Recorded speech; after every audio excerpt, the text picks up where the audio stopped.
Okay, get started. I'm just going to kind of work out a composition here. I'm going to get rid of this line up here. It's just a pencil line I had in from, I was going to run my tape along there for my swatches, but I decided to change it.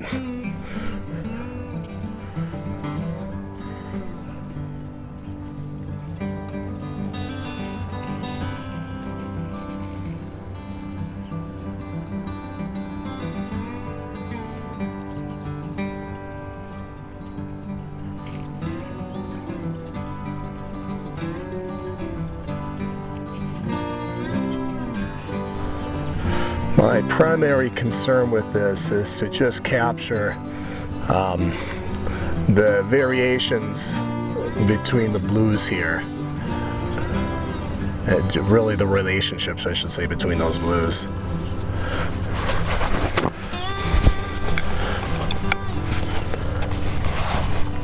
Now, the first thing I'm going to look for is what would be the darkest dark in this landscape.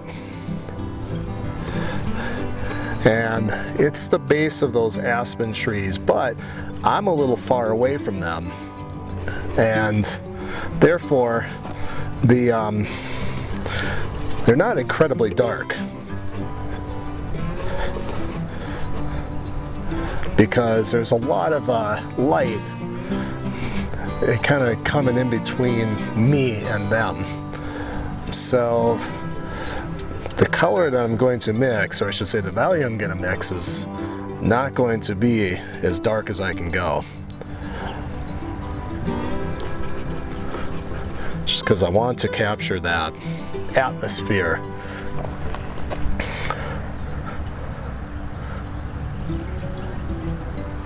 And I kind of got to decide on placement here.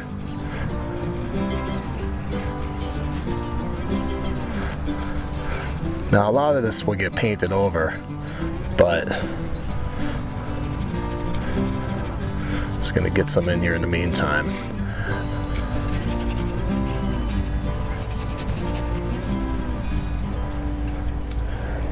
And I'm going to have a very low horizon line. Having a low horizon line and then having the hills almost at the top of the canvas is really going to emphasize the height of those hills and how big they are. One mistake, Edgar Payne talks about this in his book on landscape painting.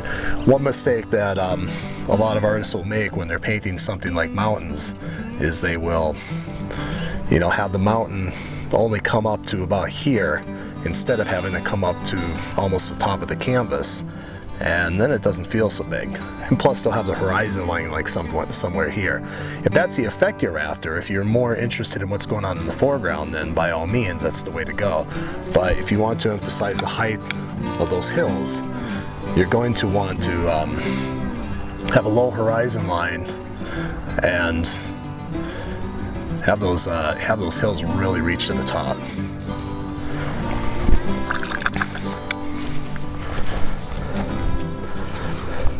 Okay, so I have a dark established, and I can already see here that it probably needs to get lightened up even a little bit more in some spots.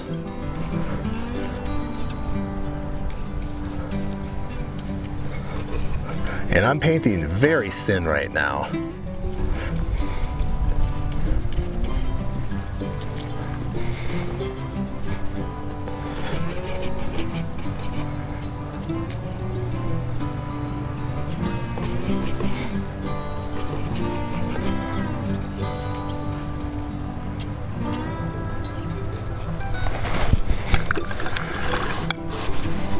Because I'm still not sure exactly how light or dark things need to be, and I'm gonna have to make adjustments most likely to all of this as I paint. So keeping everything thin really gives me the freedom to make adjustments later.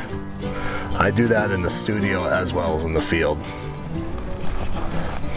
I'll get thick once I'm confident that my value masses are correct. But until that point, I'm keeping it thin.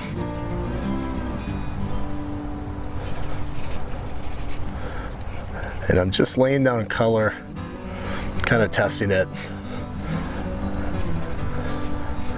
and seeing, you know, how it looks.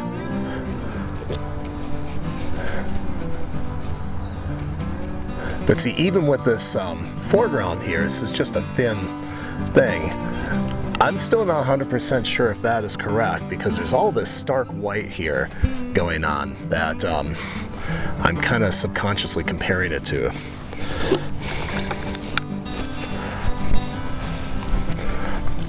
And I think I'm gonna have a problem because I'm splitting this canvas in half so I can do another small study on here later. I really try to economize when I'm out painting from life. But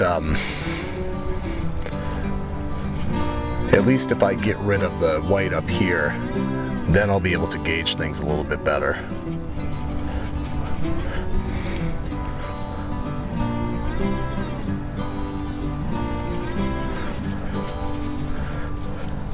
Okay, I'm just gonna throw in a hint of that aspen color. That's the strongest color on the palette next to the blues of the hills. And having this yellow somewhat indicated is going to help me gauge the color temperature of those hills back there. It's all about relationships.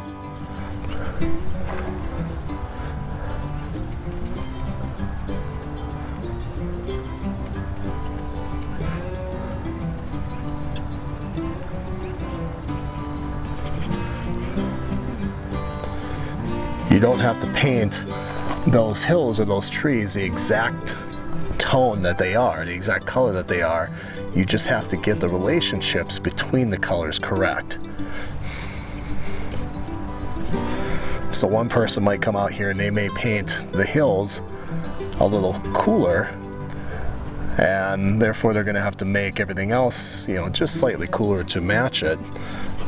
Somebody else might paint the hills a little bit warmer, but as long as the proportions between the color temperatures are correct within all the elements within the painting, you're going to be fine.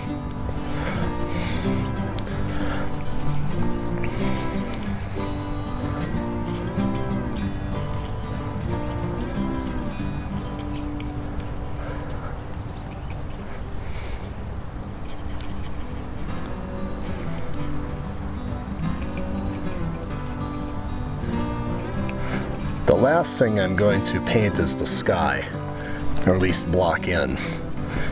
And that's because I learned this actually from Matt Smith, one of the best landscape artists out there. Talks about having the sky, you know, be the last thing, because if you paint the sky first, or if you paint it early on, there's a tendency to paint it too dark, and then your whole painting ends up a lot darker than what it probably should be.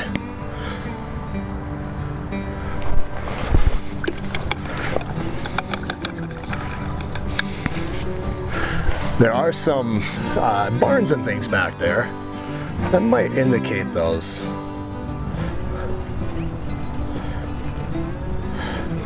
They're a very light value, but I'm going to stick one in. Just, they have this really bright roof going on.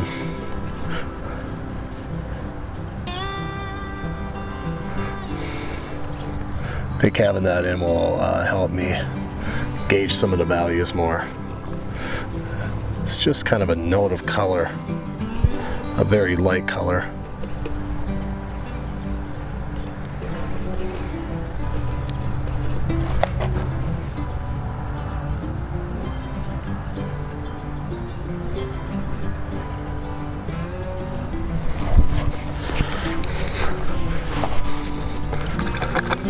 There, I'll worry about the rest of it later.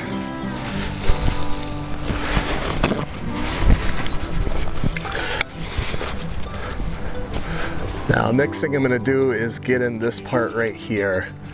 Try to match the value and the temperature, or not match, but get the value and the temperature in correct proportion to what I have blocked in here. So make sure my brush is really clean. I should probably use a different brush. I talked about that before, using different brushes for your cool clean tones and versus the type of brush you use for your earth tones.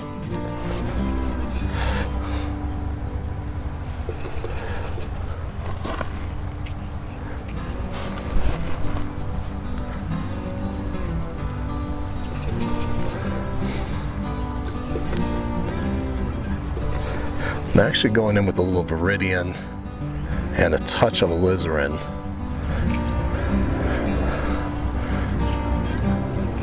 Because these hills are a little closer here than these hills, so you're going to get bluer and lighter as you go back.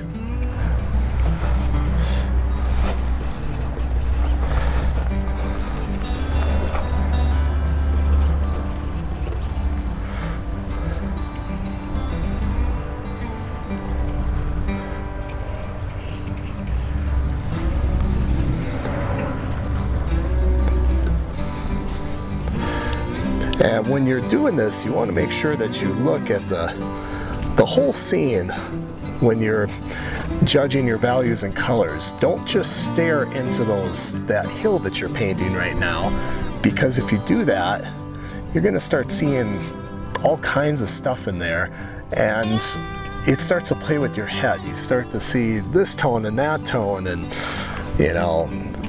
you start to lose the simplicity of the overall value and color mass, and then pretty soon you're painting all kinds of stuff that, painting all kinds of colors and everything that you really shouldn't. So good advice I heard years ago that I tried to practice is, when you're painting the hills, look at the trees.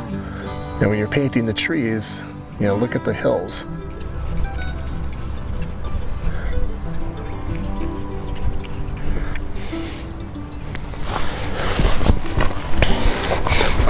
Okay, so I got most everything blocked in.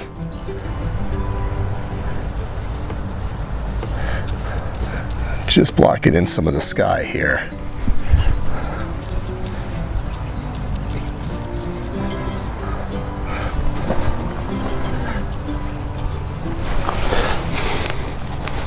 Basically, you're going cooler and lighter as you go back.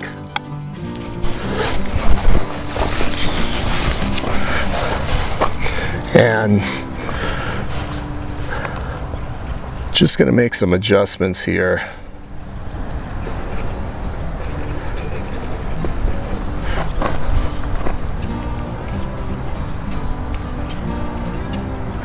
See, when you get everything blocked in, that gives you the confidence and to go in and really, ask yourself, okay, does this need to be cooler? Does it need to be warmer?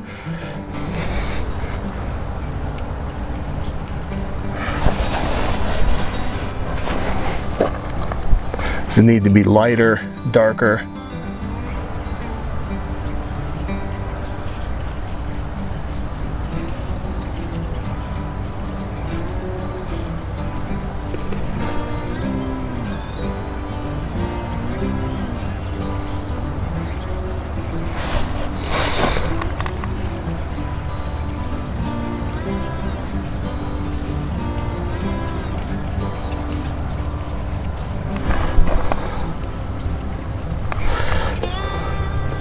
And what I'm going to do is I'm going to paint a little swatch over here. That's kind of my general hill color, if you will.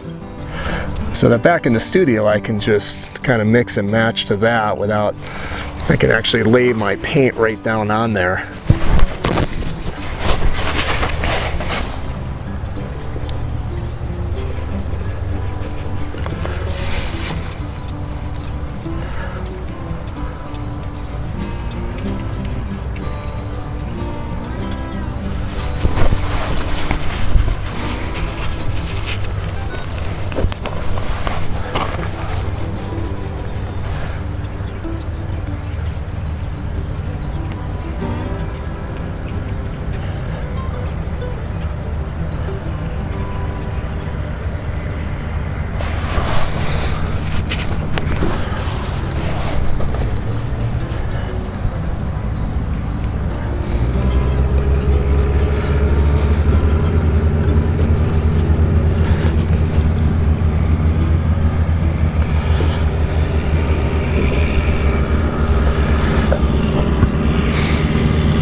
here comes a, looks like a backhoe.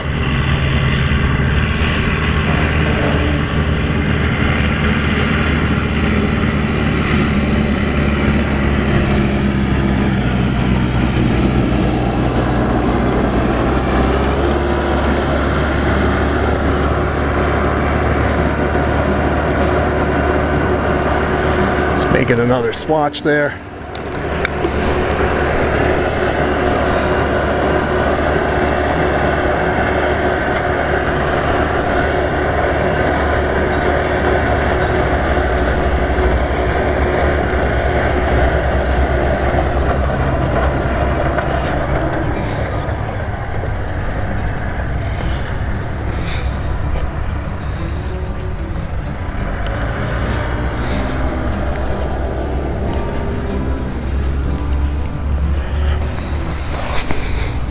Kind of fussing a lot over that one little tiny hill section there. I should probably just abandon it. It's so subtle.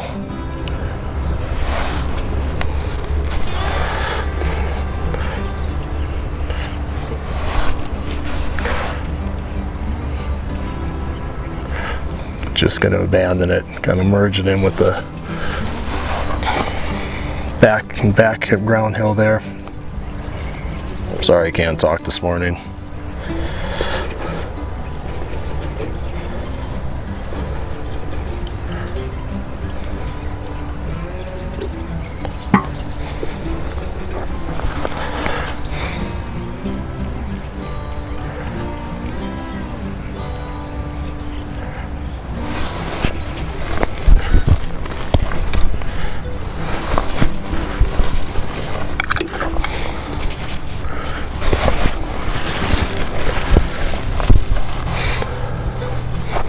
Okay, so now I'm going to go in to the foreground, play with those aspen trees a little bit more.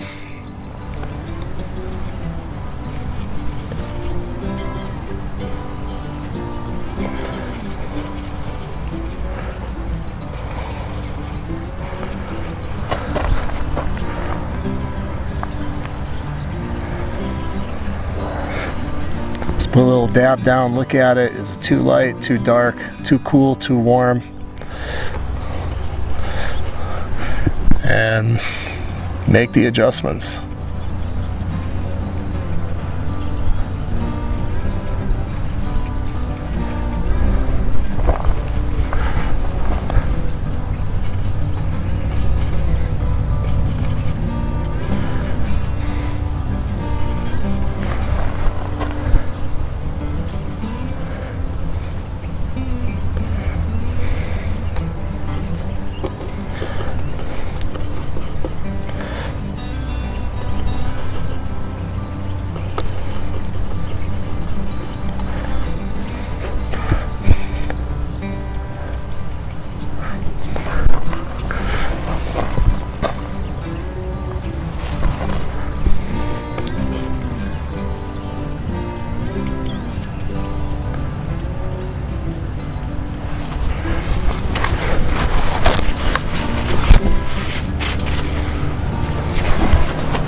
Okay, so now that I got this in, I can see that I need to go quite a bit lighter with my ground plane.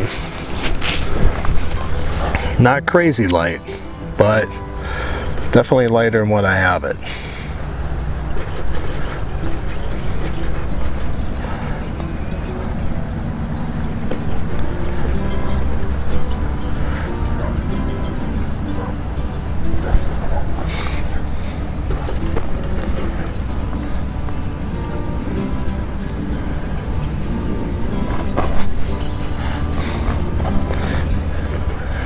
Yeah, it's definitely helping to bring it together more. Put a swatch there.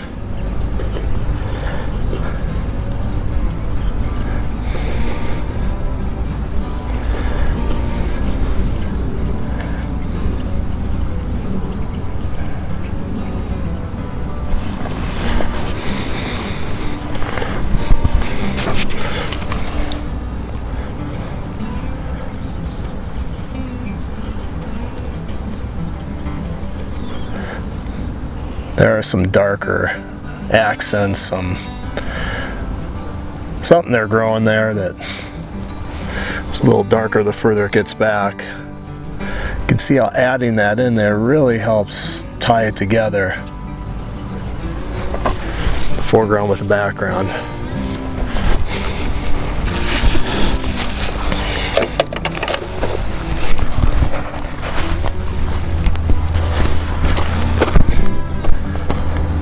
Okay, I'm going to take a little bit of artistic liberty and I'm going to just take some ultramarine blue and white and go into these hills here. I don't like the blue that I have them. I think it's too greenish of a blue. I want to make it a little more red blue.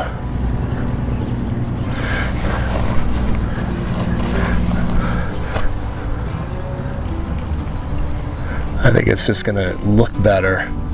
So as I keep looking at this, there's something about those blues back there that are bothering me.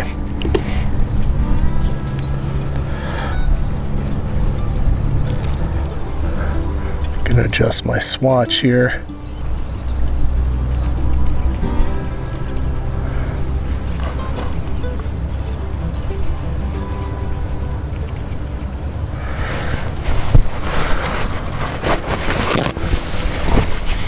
That's a little better.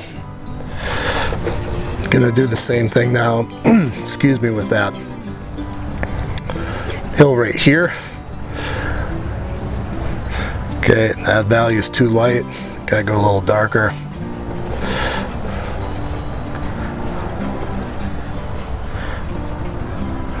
There we go. That's still maybe too light.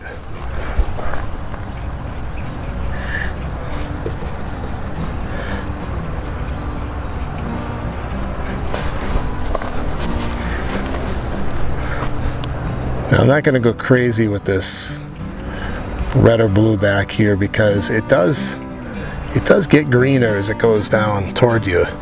But I'm going to use the red or blue up here and let it get more yellow as it goes down. And it's kind of following the rules of aerial perspective.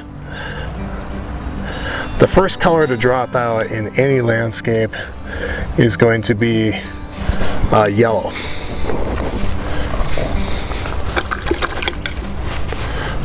And after yellow drops out, then red drops out next, and then you're left with blue.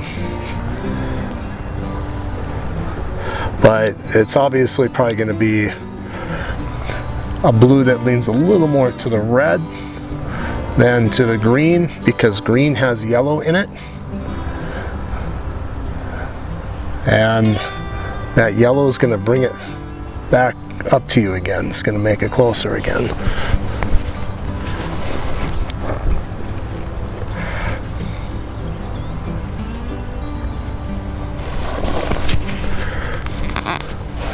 Tell you, these deceptively simple flat shapes can be so difficult to paint, for me anyway, to get it to look authentic and real.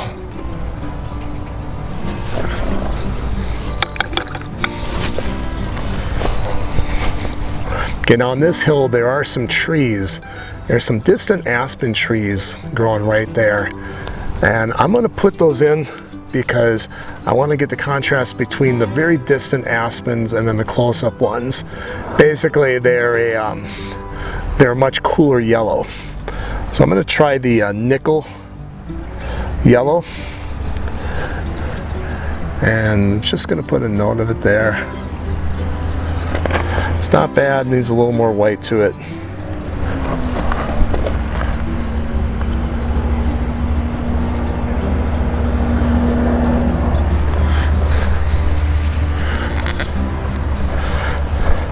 Okay, and then it starts to turn into more of a green. It's going to be a very cool green. So I'm using Viridian, nickel, yellow, a little bit of white, and I'm adding just a touch of alizarin to it to just tone it down a bit.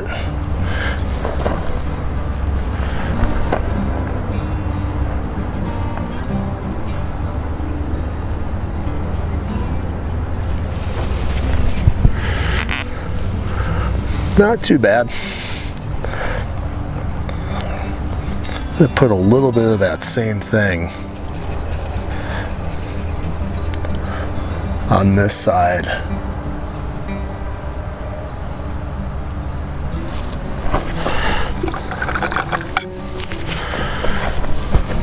And then we have some type of evergreen trees up there.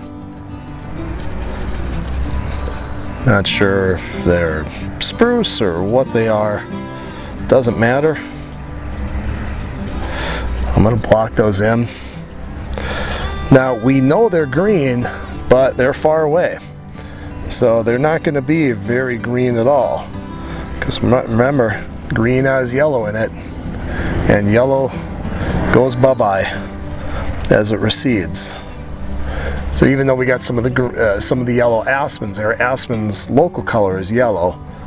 So if you can see them, you're most likely going to see yellow. But the dark green is, it doesn't have as much yellow in it. So I'm not really making them green at all. They're more of a lavenderish color is what I'm making them. If I made them green, it would be a disaster.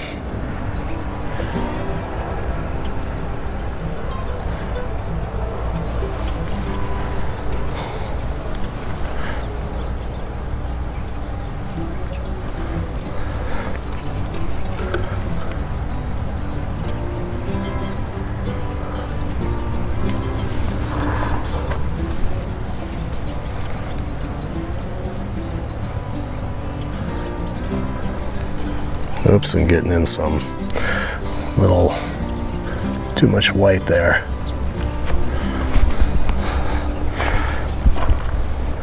Okay, even though it's not there, I'm going to put a couple of these little trees there.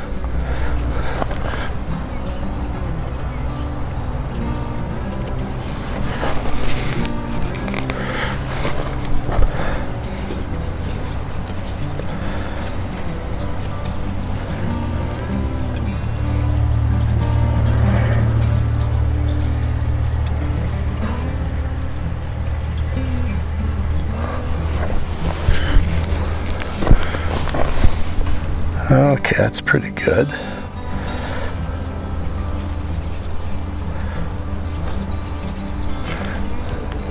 Now right here there's this almost highlight. I'm going to take a touch of alizarin, some white, and I put just a hair of yellow ochre in. I mean just a tiny bit.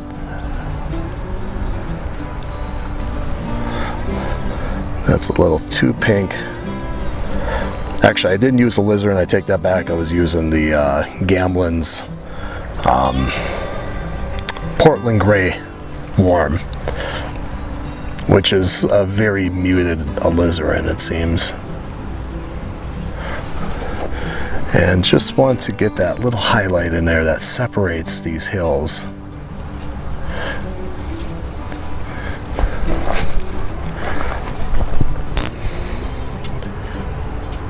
Now in this hill here, because it's a little closer to us, there's all this stuff going on. You can see these little tiny oranges and yellows and greens and things like that from this foliage that's up there. But you want to be very careful with that. You don't need to show all that, because you're not going to be staring just at that hill.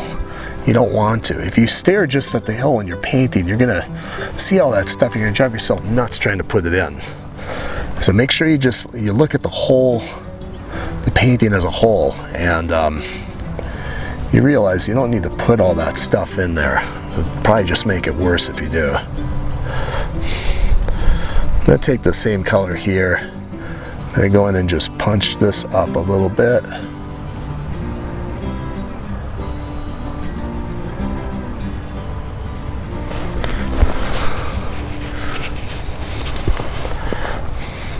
Even though it's not there, I'm going to add a little bit more of that here.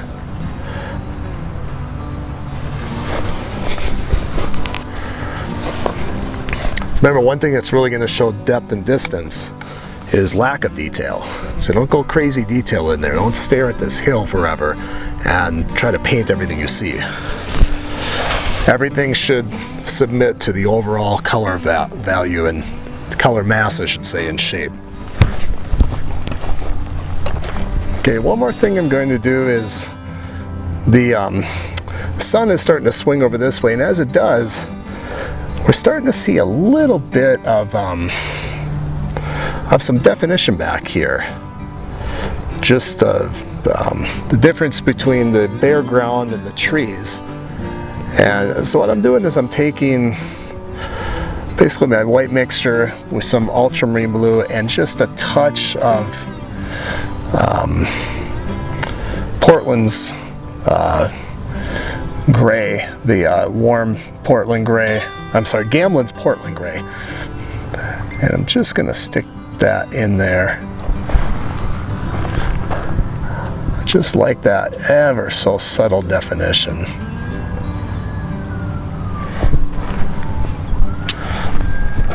There, I'm really liking that.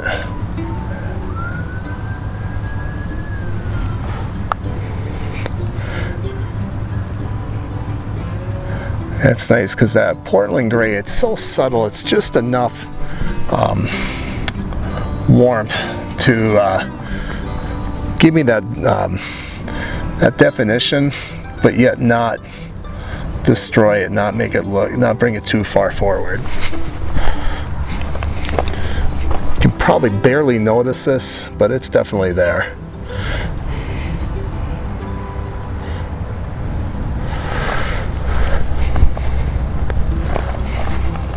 And maybe just a little bit right here. I don't want to go overboard with it. All right, I think that is a painting. Sounds like just in time I hear some sirens, so hopefully they're not coming after me.